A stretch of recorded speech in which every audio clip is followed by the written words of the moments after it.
It was supposed to be Glafira Kashirina's first night of combat missions.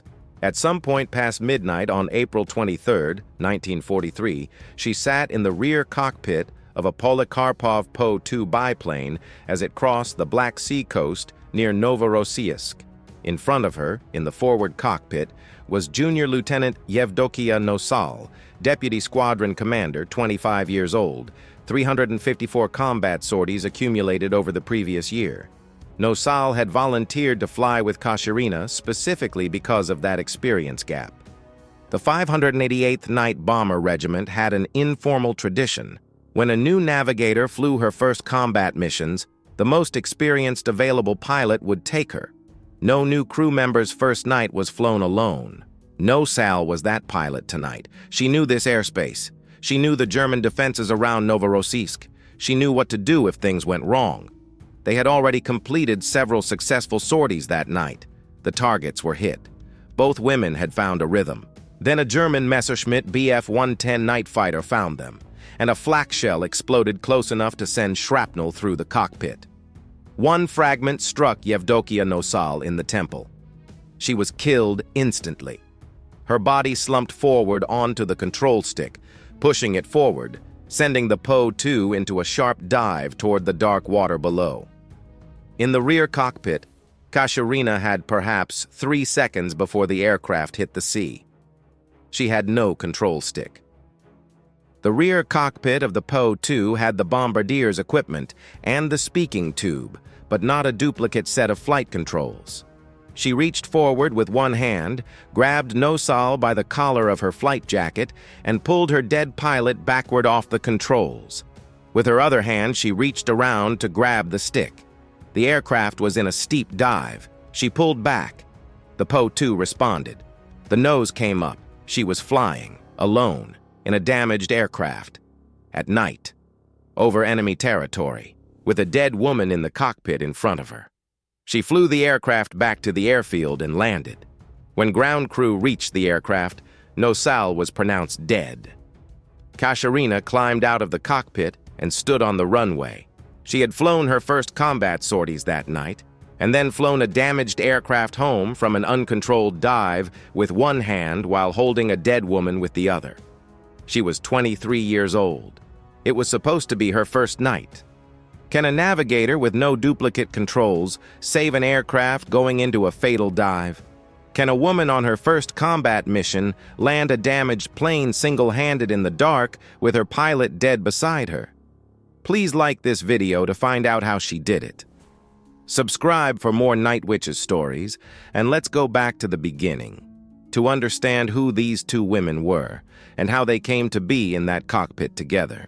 Yevdokiya Ivanovna Nosal was born on March 14, 1918, in the village of Burchak in Ukraine, a flat agricultural region in the south of the country, far from any city.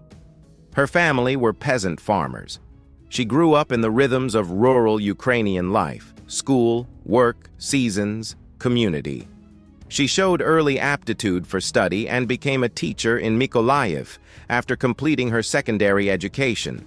Then, in 1940, she graduated from the aviation club in Kherson and qualified as a pilot. The transition from school teacher to aviator was not unusual in the Soviet Union of the late 1930s. Aviation clubs were everywhere, open to women as well as men, and flight training was actively encouraged by the state. Nosal became a flight instructor in Mykolaiv after qualifying, teaching others what she'd learned. Then the war began, and then something happened to Nosal that stamped everything else in her life with a particular weight. When Germany invaded in June 1941, Nosal had recently given birth to a son. While she was still recovering from childbirth, German bombs struck the maternity ward where she and her baby were located. The building was destroyed. Her newborn son was killed in the rubble. She survived. He did not. She was 23 years old. The abstraction of war, the political conflict, the invasion, the communiques on the radio collapsed into something entirely concrete. A destroyed building, a dead child, and a mother standing in the rubble. When Marina Raskova began recruiting women pilots in October 1941, Nosal was among the first to volunteer. Whatever calculations other women made about family obligations or physical risk, Nosal had already lost the family she'd been protecting. She had nothing left to calculate. She arrived at Engels Military Aviation School in November 1941 with the first intake of recruits. She was older than most, 23 in a group where many were 18 or 19, and already an experienced pilot. She'd trained others to fly. She knew the aircraft. The compressed 4-month training program that overwhelmed some recruits was, for Nosal, a process of learning what was specific to combat rather than learning to fly. She graduated easily and deployed with the 588th to the Southern Front in May 1942. By June 12th, she was flying combat missions. By April 23, 1943, the night she died, she had flown 354 of them, 354 combat missions in just under a year. That averages to almost 1 mission per day across the entire period, accounting for weather days when flying was impossible and operational pauses between relocations. In practice, it meant many nights where she flew 5, 8, 10 sorties before dawn, and some days where she slept 4 hours and then briefed again. The physical toll of this rhythm was extreme. Open cockpits in Russian winter temperatures, no heating, no armor, no parachutes until mid-1944. The noise was constant: engine, wind, anti-aircraft fire, and Night Witch pilots developed progressive hearing damage from months of operations. Frostbite was common. Metal parts of the aircraft would bond to bare skin in cold weather, tearing flesh when touched. And always underneath the physical exhaustion, the psychological weight. The missions, the near misses, the crews who didn't come back. Despite all of this, Nosal had accumulated a reputation within the 588th that the official records support, but don't fully capture. She was the pilot other pilots wanted to fly with. She was the one who volunteered to take new navigators on their first missions. She had the kind of steady competence under pressure that experienced combat personnel recognize in each other, not the absence of fear, but the reliable management of it. By April 1943, she was Deputy Squadron Commander, a leadership position reflecting both her skill and her influence on the regiment's culture. She flew not just because the mission required it, but because she understood that the mission was the point. Glafira Alexeyevna Kashirina was born in 1920 in the village of Sergeyevka in Russia. Her family later moved to Semenetskoye, and eventually she moved with her mother to Perovo on the outskirts of Moscow. From a young age, she wanted to fly. She joined the Moscow Aero Club, one of the hundreds of civilian aviation clubs that the Soviet state had seeded across the country in the 1930s, as part of its program to build a population of aviation-literate citizens. She qualified as a pilot through the club before the German invasion in 1941. When Germany invaded, Kashirina volunteered for Marina Raskova's women's aviation program. She was accepted and sent to Engels for training. But Kashirina's path to combat flying was not direct. She was assigned to the regiment's ground crew as a mechanic, a critical role, but not the flying role she'd sought. She learned to service and repair Po-2 engines and airframes. She maintained the aircraft that others flew into combat. And then the regiment's situation changed. After the German advance that pushed Soviet forces out of the Caucasus in 1942, the 588th was retreating. Kashirina and a senior mechanic named Sofia Ozerkova were caught with a damaged Po-2 that couldn't be flown. They destroyed it, burning it rather than letting it fall to German forces, and then began walking. There was no transport available. There was no evacuation flight. They walked for 3 weeks across war-torn terrain until they reached Soviet-held Mozdok. During those weeks, Kashirina contracted typhus. Ozerkova got her to a field hospital after they arrived. Kashirina recovered. Then she retrained as a navigator, the path from ground crew to air crew that the 588th occasionally permitted for mechanics who could demonstrate the necessary skills. By early 1943, she was qualified to fly combat sorties. April 23, 1943, was the first night she flew them.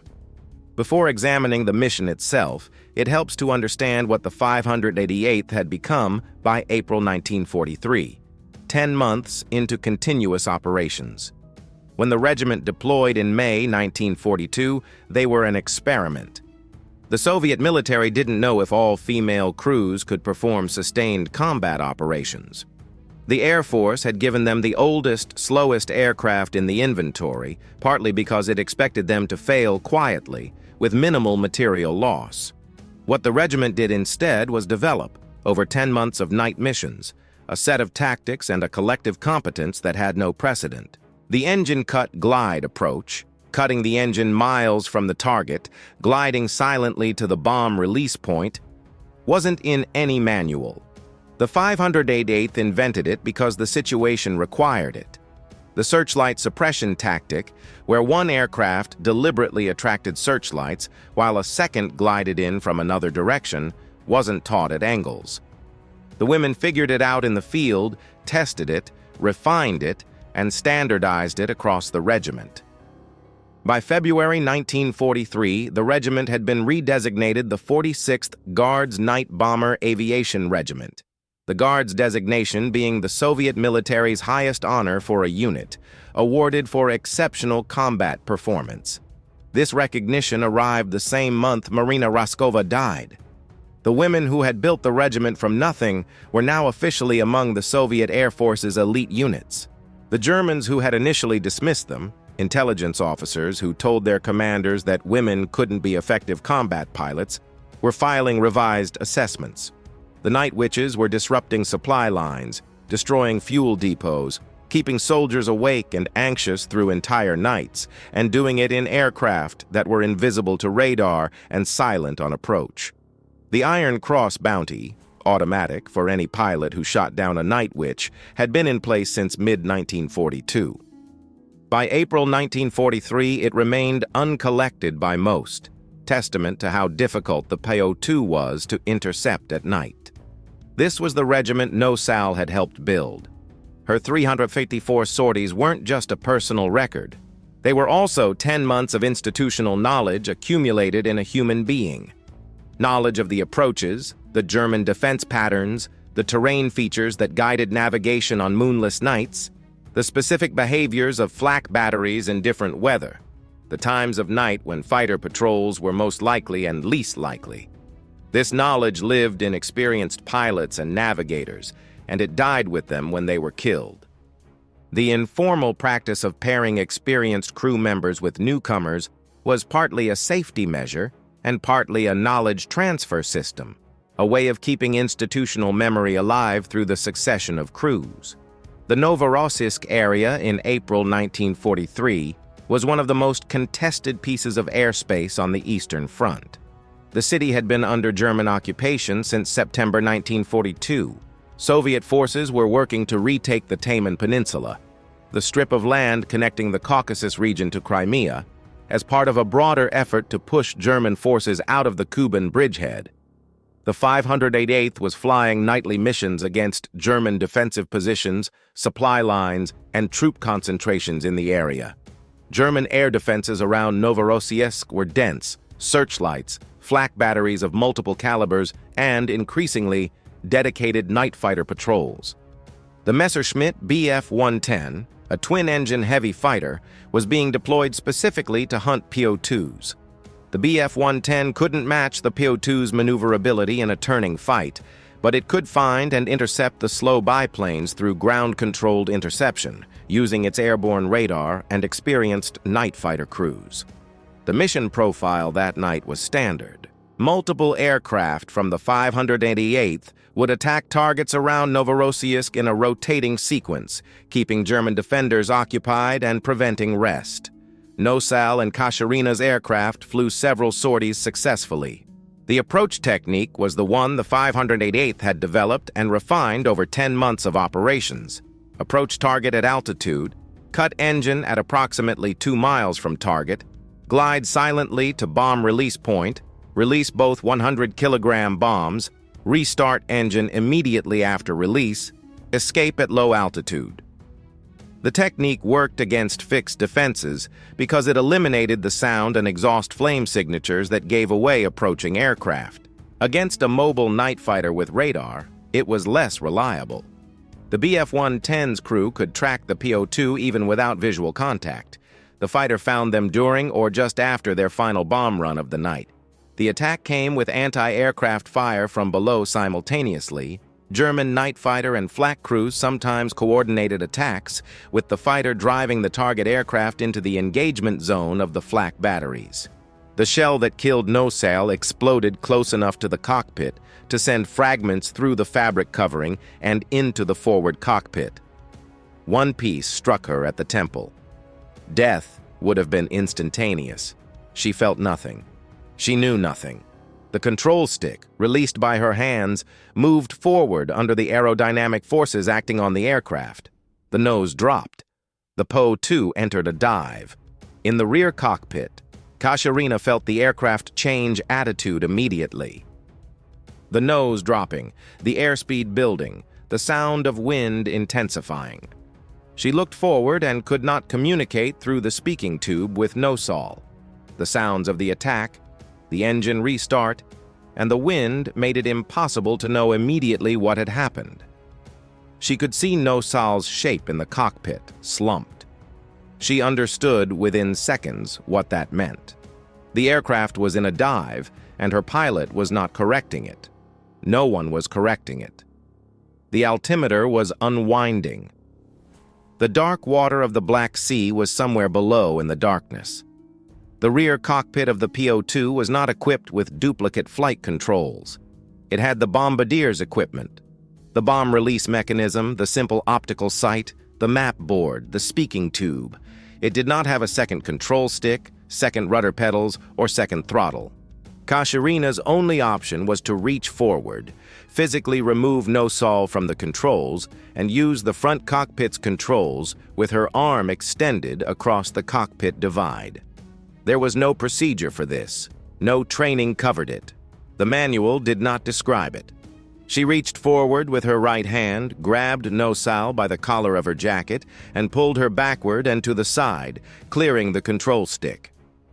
With her left hand extended forward and around into the front cockpit, she found the control stick and pulled back.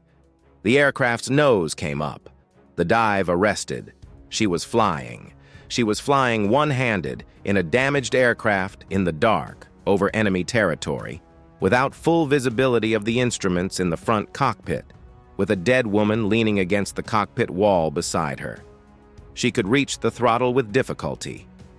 She could apply rough rudder inputs with her feet through the rear cockpit's connection to the control surfaces. She could not see the full instrument panel. She could see approximately what the aircraft was doing by feel, by the pressure on the controls, by the sound of the engine and wind, by the angle of the horizon against the stars. She navigated by those inputs. She turned toward what she judged to be the direction of the regiment's airfield. The flight back was several minutes, long enough for shock to settle into something more functional, not calm, but focused. There was one task: land the aircraft. She could think about everything else afterward. She found the airfield by its lighting, the minimal markings that the 588th used to guide returning aircraft without revealing their position to German observers. She set up an approach. She managed the throttle. She brought the aircraft over the threshold. She landed. The ground crew saw the PO-2 touching down, taxied it to the parking area, and reached the cockpit. Nosal was dead. Kashirina climbed out. For landing the aircraft with her pilot dead and damaged to the controls, Kashirina was awarded the Order of the Red Banner, one of the Soviet Union's most prestigious combat decorations. Yevdokiya Nosal was posthumously awarded the title Hero of the Soviet Union, becoming the first member of the 588th Night Bomber Regiment to receive the honor, and the first woman pilot to be awarded the title during the entire war. The citation reads, "For exemplary fulfillment of commanded missions and demonstration of courage and heroism in battles against the German fascist invaders." It is accurate. It does not mention her dead child. It does not mention the maternity ward. It does not mention that she volunteered to fly with Kashirina specifically to protect a new crew member on her first night. Award citations never do.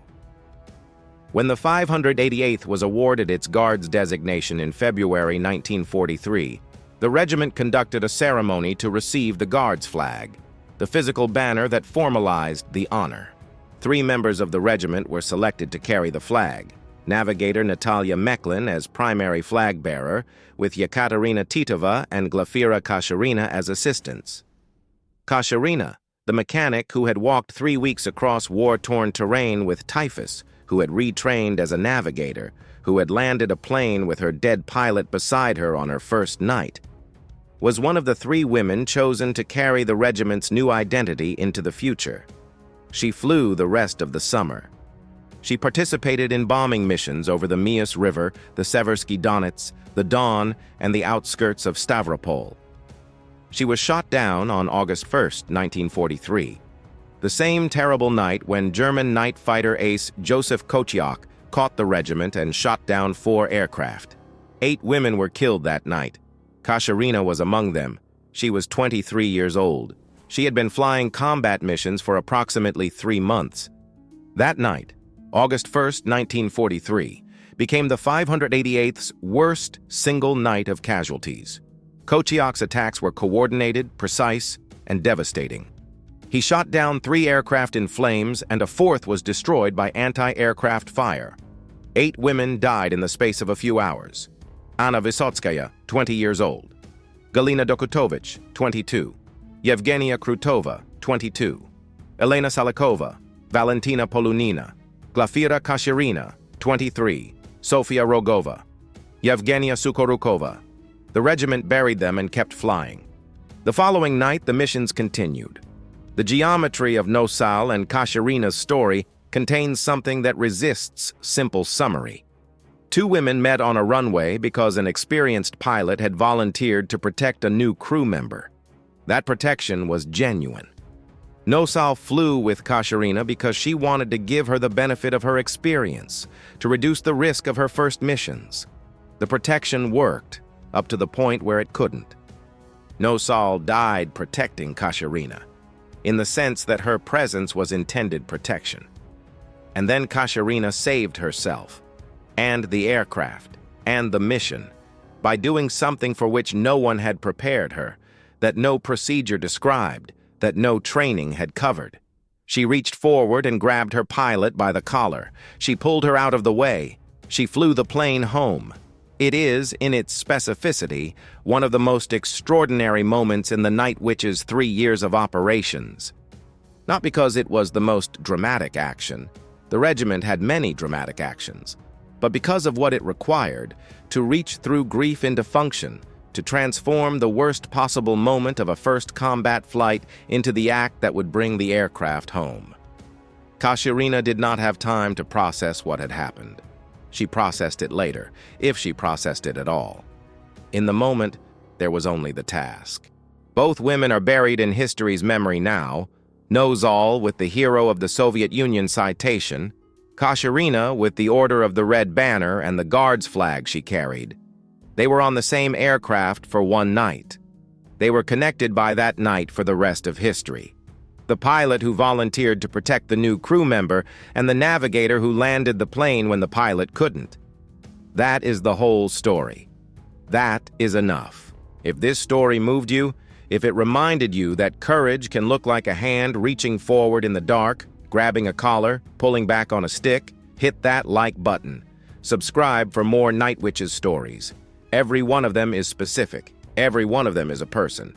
Turn on notifications. Leave a comment with what part of this story you'll remember. We read every one. Thank you for watching. We'll see you in the next one.